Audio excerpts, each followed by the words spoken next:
আসসালামু আলাইকুম বন্ধুরা, আরকেরিয়াস ইউটিউব চ্যানেল থেকে আপনাদের সবাইকে স্বাগতম। বন্ধুরা, খাদ্য অধিদপ্তর খাদ্য অধিদপ্তরের পরীক্ষা নিয়ে আজকে আলোচনা করব। যে খাদ্য অধিদপ্তরের পরীক্ষা কোথায় হবে, যখন এই যে খাদ্য অধিদপ্তরের পরীক্ষা কোথায় হবে, কবে নাগাদ হতে পারে, আপনারা পড়াশোনার জন্য কতদিন সময় পাচ্ছেন সে বিষয়ে আলোচনা করব এবং আলোচনা করব পরীক্ষা কয় ধাপে হবে, এক্সামটি কারকে মানে কার এক্সামটি নিবে সে বিষয়ে। আশা করি আজকের এই ভিডিওটি আপনার ধৈর্য সহকারে দেখলে আপনার পরীক্ষা কোথায় হবে, এক্সামটি কারকে, প্রশ্ন কেমন হতে পারে, আপনার পরীক্ষা মানে কোথায় হবে, সব ধরনের ইনফরমেশন আজকে ভিডিওতে পেয়ে যাবেন। আপনাদের আর কোনো প্রশ্ন থাকবে না। তো আপনারা ভিডিওটি ধৈর্য সহকারে দেখুন। আপনি যদি আমার এই চ্যানেলে নতুন হয়ে থাকেন, চ্যানেলটি অবশ্যই সাবস্ক্রাইব করে রাখবেন যাতে পরবর্তী ভিডিও আপনি খুব সহজে পেতে পারেন। কারণ আমার এই চ্যানেলে মূলত সরকারি চাকরি রিলেটেড সমস্ত ইনফরমেশন দেওয়া হয়ে থাকে। দেখুন, আপনার যে খাদ্য অধিদপ্তরের যে সার্কুলারটি, বড় সার্কুলার, সেটি আপনার সব থেকে বড় যে পদটি, সেই পদটি হচ্ছে আপনার উপখাদ্য পরিদর্শক। এই উপখাদ্য পরিদর্শক যে পদ, আপনার এখানে 429টি মানে পদ সংখ্যা। তো আসি যে আপনার আসলে পরীক্ষা মানে কখন হতে পারে বা কোথা থেকে পরীক্ষা শুরু হবে। দেখুন, আপনার যতটুকু তথ্য নিয়ে জানতে পারছি তার পরিপ্রেক্ষিতে বলতেছি, আপনার পরীক্ষা হবে একদম নিচু যে মানে লাস্টের দিক থেকে, লাস্টে যে পদগুলো আছে, বিশেষ করে আপনার স্প্রেম্যান, শাইলো অপারেটিভ, মিড অপারেটিভ, এই যে আপনার পদগুলো আছে। দেখুন, এই যে পদগুলো আছে, মূলত এই পদগুলো পরীক্ষা আগে হবে।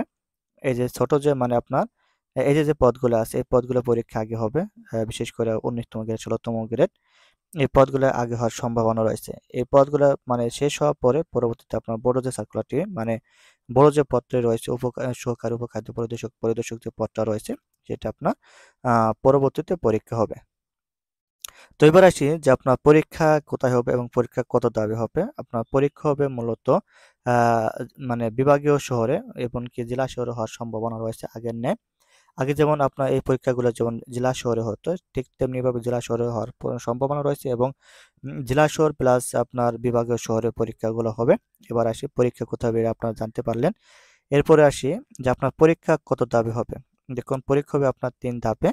আপনার প্রথমে প্রিলিমিনারি পরীক্ষা দিতে হবে, তারপরে লিখিত পরীক্ষা দিতে হবে, তারপর আপনাকে ভাইভা দিতে হবে। আর যাদের ব্যবহারিক আছে, বিশেষ করে যেমন ড্রাইভার পদ, পরে আপনার কম্পিউটার অপারেটর পদ, যাদের ব্যবহারিক আছে তাদেরকে তো ব্যবহারিক মাস্ট বি দিতেই হবে। আর যাদের ব্যবহারিক নাই তারা আপনার 3 ধাপে পরীক্ষা দিবেন। এবার পরীক্ষা ধাপ আপনাদেরকে বলে দিলাম যে পরীক্ষার ধাপ আসলে কয় ধাপে হবে। এবার আসি যে আপনার পরীক্ষা আহ, কবে নাগাদ হতে পারে বা এক্সাম টিকারকে। দেখুন, এখানে আপনার এক্সাম টিকার হচ্ছে আপনার বুয়েট। বুয়েট হচ্ছে আপনার এই পরীক্ষাটি নিবে বা এই টেন্ডারটি বুয়েট পেয়েছে।